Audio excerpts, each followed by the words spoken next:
Now let's do the NCERT first question, that is, what is the force between two charged spheres having charges 2 into 10 की power minus 7 coulomb and 3 into 10 की power minus 7, ठीक है, and placed 30 centimetre apart in the air. Air है बच्चों, air, ठीक है. तो ये दो हैं चार्जेस. एक की क्या है 2 इंटू 10 की पावर माइनस 7, दूसरी क्या है 3 इंटू 10 की power minus 7, and that is 30 centimetre. Means इसको हम जब सेंटीमीटर में है इसको मीटर में चेंज करेंगे.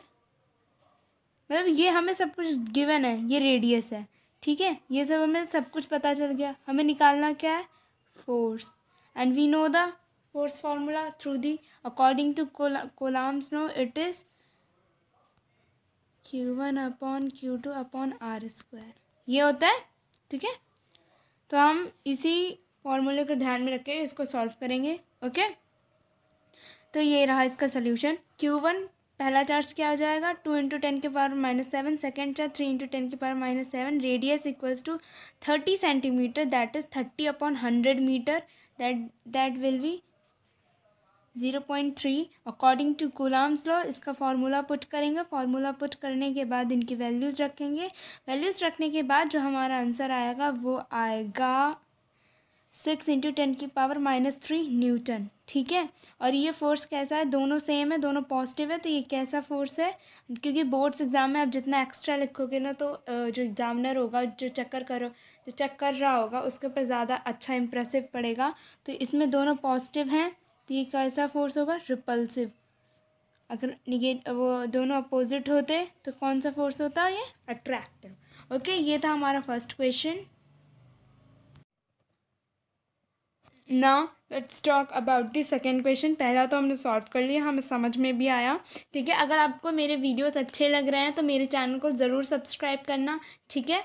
ओके, अगर आप समझ में आ रहा हो तो मुझे कमेंट सेशन में ज़रूर कमेंट करके बताना, ठीक है, ठीक है. Now let's start second question. The electrostatic force on A small sphere of charge 0.4 microcoulomb due to another small sphere of charge minus 0.8 microcoulomb in the air is 0.2 Newton, ठीक है. What is the distance between two spheres?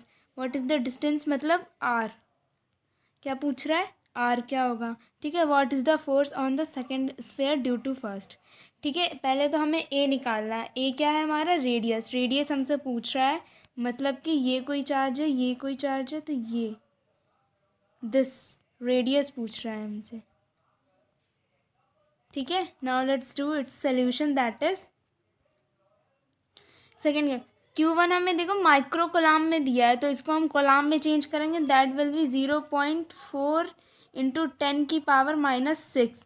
ये Coulomb's में change हो जाएगा, ठीक है. फिर according to, देखो ये एयर में है तो एप्सिलॉन नॉट कितना हो जाएगा, 1 हो जाएगा. Then force equals to, force हमें कितना गिवन है, इसमें फोर्स हमें गिवन है 9 इंटू 10 की पावर 9. ओके, नहीं सॉरी, फोर्स हमें गिवन है 0.2 न्यूटन. हमें फोर्स इतना गिवन है 2. ओके, ये हमारा फोर्स है.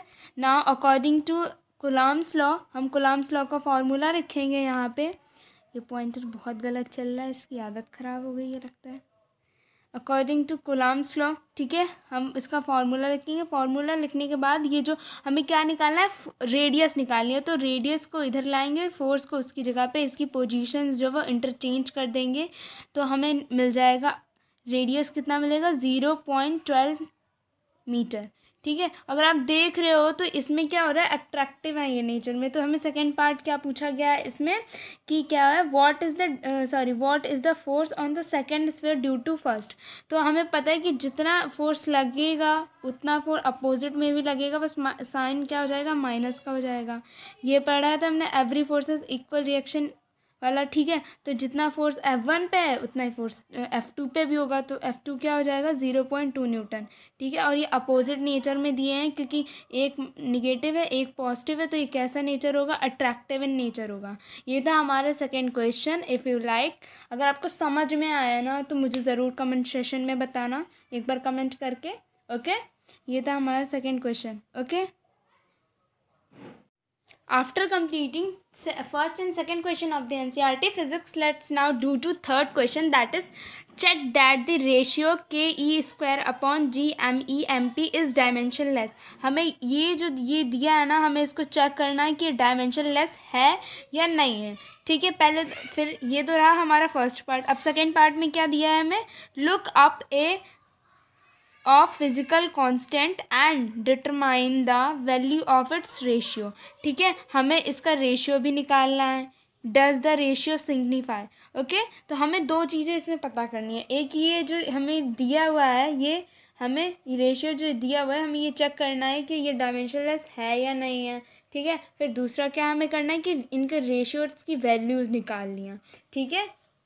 Now let's time to do, okay. तो थर्ड क्वेश्चन देखो, हमने ए पार्ट करना है, तो हमने ए पार्ट को कूलम्स लॉ तो हम यूज़ करेंगे क्योंकि हमें उसी के बेसिस पे ये करना होगा क्योंकि उसी पे है बिल्कुल, इसीलिए मैंने बोला था कूलम्स लॉ बहुत इंपॉर्टेंट है। अगर आपने नहीं देखा है कूलम्स लॉ, नहीं समझ आया, तो मेरी वीडियो जाके ज़रूर देखना पहले, उसके बाद मेरे ये NCERT सॉल्यूशंस देखना, तो बिल्कुल कॉन्सेप्ट जो है वो क्लियर हो जाएगा। If you don't understand, okay, अगर आपको समझ में नहीं आ रहा, if you have any problem any doubt, then go and check my video, okay. उसको देखो, उसको समझो, फिर यहाँ पे आके सॉल्यूशंस देखो, तो कॉन्सेप्ट्स बिल्कुल समझ आएगा, ठीक है। तो हमने अकॉर्डिंग टू कूलम्स लॉ तो यूज़ करना है, इसलिए मैंने बोला था बहुत इंपॉर्टेंट है, बोर्ड्स में भी बहुत क्वेश्चन आते हैं कूलम्स लॉ के, ठीक है। तो जो Q1 Q2 है ना, उसको हम E मान लेंगे क्योंकि जो रेशियो में हमें गिवन है वो E स्क्वायर ही गिवन है, तो ठीक है। Q1 Q2 की जगह हमने E स्क्वायर लिख दिया, फिर अपॉन बिल्कुल सेम रहा, फिर दोनों के इक्वल में रख दिया, ठीक है। इक्वल में रखने के बाद जब दोनों इक्वल हैं तो इन दोनों के एक डायमेंशन निकाल लेंगे। फॉर एग्जाम्पल हम एफ आर मतलब फोर्स इंटू आर स्क्वायर निकालते हैं, तो हमारे पास डायमेंशन निकल के आएगी, वो ये है MLT-2 का L स्क्वायर, ठीक है। ये तो फोर्स का हो जाएगा और आर स्क्वायर मतलब L स्क्वायर, ठीक है, लेंथ, ओके। तो ये हमारे पास क्या हो जाएगी के ई, ये तो हमने निकाल ली डायमेंशन। अब दूसरी चेक करते हैं, दूसरा में क्या गिवन है, M1 M2 upon R square, तो इसको भी हम क्या मान लेते हैं, इसको भी हम ये आर को यहाँ ले जाएंगे, ठीक है। यहाँ वहाँ ले जाने के बाद हम इसको भी इक्वल रख के ये निकालेंगे। तो हमने देखा, फिर हम इसको रेशियो में पुट करेंगे, रेशियो में पुट करने के बाद हम देखेंगे कि दोनों जो ये जो दोनों जो हम डायमेंशन निकाली हैं वो दोनों सेम है, तो कट जाएंगे, तो ये कैसा रेशियो होगा, डायमेंशन लेस रेशियो हो गया, ठीक है। कैसा फार्मूला हो गया, डायमेंशन लेस हो गया। दोबारा से एक बार समझो कि देखो, पहले इसमें कूलम्स लॉ लगाएंगे, कूलम्स लॉ लगाने के बाद Q1 Q2 जो E स्क्वायर में चेंज कर देंगे क्योंकि जो हमें रेशियो गिवन है वो KE स्क्वायर में गिवन है, ओके। इसके चेंज करने के बाद दोनों को इक्वल रखेंगे, ठीक है। उसका डायमेंशन निकालने के बाद हम जो सेकंड रेशियो हमें गिवन है GME/MP, ठीक है, उसमें हम ग्रेविटेशन जो हमने पढ़ा था 11th क्लास में, उसका हम फार्मूला रखेंगे यहाँ पे, तो उसके बाद ये आ जाएगा। फिर दोनों को रेशियो और फ्रैक्शन में रख के निकालेंगे तो हमारे पास क्या आ जाएगा, ये डायमेंशन लेस आ जाएगा, ओके ना। अब हम इसका सेकंड पार्ट करते हैं, वो क्या है, वो हमें क्या बोला है कि look up a table of physical constant and determine the value of this ratio. जो रेशियो निकल के आया है उसकी हमें वैल्यू निकालनी है, ठीक है। तो Fe क्या है यहाँ पे, इलेक्ट्रोस्टैटिक फोर्स है, Fm क्या है, ग्रेविटेशनल फोर्स है। तो हमें पता है उसका फार्मूला जो अभी हमने ऊपर लिखा था, KE square upon R square, ठीक है। उसके नीचे दूसरा formula GME/MP upon R square, ठीक है। ये रखने के बाद हमें इन सब की वैल्यूज़ याद होनी चाहिए, ठीक है। हमें इन सब की वैल्यूज़ याद होनी चाहिए, तभी आप ये सॉल्व कर पाओगे, वरना अटक जाओगे। के की वैल्यू हमें पता है जो हमने कूलम्स लॉ में पढ़ी थी, जी की भी पता है, ठीक है। ये हमें वैल्यूज़ याद होनी चाहिए, उन्हीं वैल्यूज़ को रख के जब हम आंसर निकालेंगे तो हमारा आएगा 2.3 × 10⁻39 39, ठीक है। ये अप्रॉक्सीमेटली हमारा आंसर आएगा, जो हमारा रेशियो निकल के आया है वो, ठीक है। हमें ये जो फ्रैक्शंस हैं, ये जो हमने ये जो कांस्टेंट लिए हैं, उनकी वैल्यूज़ हमें ज़रूर याद होनी चाहिए, तभी ये क्वेश्चन सॉल्व हो पाएगा, वरना ये क्वेश्चन नहीं सॉल्व हो पाएगा। ओके, मैंने अपनी वीडियो में बताया भी है, ठीक है। मैंने अपनी वीडियो में इन सभी चीज़ों के जो क्या होते हैं वैल्यूज़ होती हैं, न्यूमेरिकल वैल्यू, वो मैंने बताई है। के की वैल्यू जैसे मैंने बताई है 9 × 10⁹ ठीक है। तो अगर आपको जानना है ये, तो मेरा वीडियो ज़रूर देखना। अगर आपको समझ में आ रहा है, अच्छा लग रहा है, तो मेरे चैनल को सब्सक्राइब ज़रूर करना, ठीक है। शेयर भी करना, कमेंट भी करना। ओके, ना अब हम फर्स्ट कर लिया, सेकंड कर लिया, थर्ड कर लिया, समझ में भी आ गया। अब हम कौन सा क्वेश्चन करेंगे? Now let's time to do fourth question, that is explain the meaning of statement electric charge of a body is quantised. Okay, ये तो हमने एक टॉपिक पढ़ रखा है, अपने में पढ़ रखा है ना, क्या कि क्वांटाइजेशन ऑफ चार्ज पढ़ रखा है ना हमने, कि कोई भी एक चीज़ है वो कितने मैक्सिमम मिनिमम में अवेलेबल हो, इंटीग्रल मल्टीप्लाइज। तो बस हमें कुछ नहीं करना है, जो हमने अपनी वीडियो में पढ़ा था, जो डेफिनेशन थी, वो हमें यहाँ पे लिखनी है, ठीक है। और इसमें कुछ नहीं करना, फार्मूला लिखोगे, एक्स्ट्रा लिखोगे, तो जो एग्ज़ामिनर होगा उसके ऊपर ज़्यादा इंप्रेसिव पड़ेगा कि हाँ बच्चे ने कुछ अच्छा अपनी तरफ से किया है, ठीक है। बोर्ड्स के लिए ये बहुत इंपॉर्टेंट है, ये ऐसी ट्रिक्स, ठीक है, जैसे क्योंकि छोटी छोटी ट्रिक्स से ही मार्क्स गेन करने का मौका मिलता है। अगर एक ऐसे ऐसे गलतियाँ करेंगे तो एक एक मार्क्स कट जाएगा, तो हाफ मार्क्स भी नहीं आ पाएंगे हमारे, ठीक है। तो इसमें क्या, क्वांटाइजेशन ऑफ चार्ज में जो हमने अपनी वीडियो में डिफिनेशन पढ़ी थी, वही चीज़ हम लिख देंगे जो हमने सीखा था अपनी वीडियो से, वही कि electric charge are integral multiplies of a basic unit of charge, ठीक है। क्या होता है? Integral multiplies of a basic unit of charge, ठीक है। अगर आपको डिटेल में समझना है तो मेरी वीडियो ज़रूर देखना जाके पहले, उसके बाद ये सॉल्यूशंस करना। ओके, इसका फार्मूला भी था हमारे पास, Q = N E, that is N क्या है, ई क्या है, वो भी मैंने उसमें बताया, ठीक है। क्यों क्या है, चार्ज है, वो तो हमें पता ही है, ठीक है।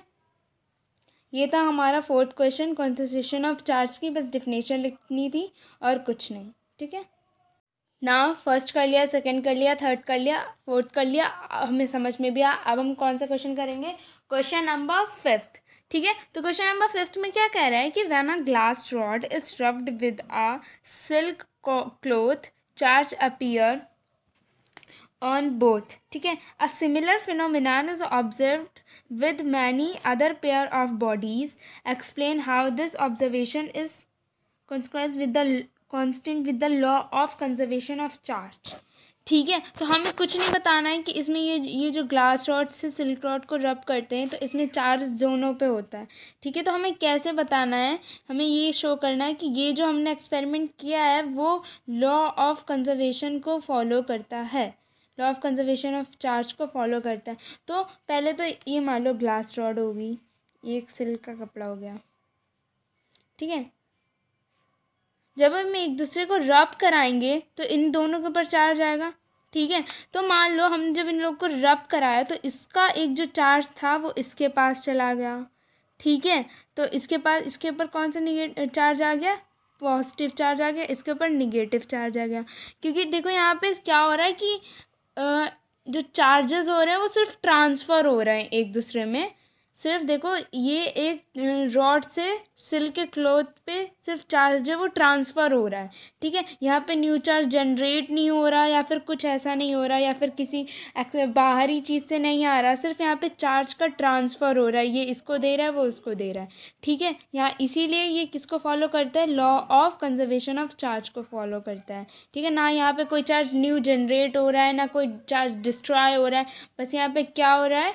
ट्रांसफ़र, क्या हो रहा है? ट्रांसफ़र ऑफ चार्ज हो रहा है, ठीक है।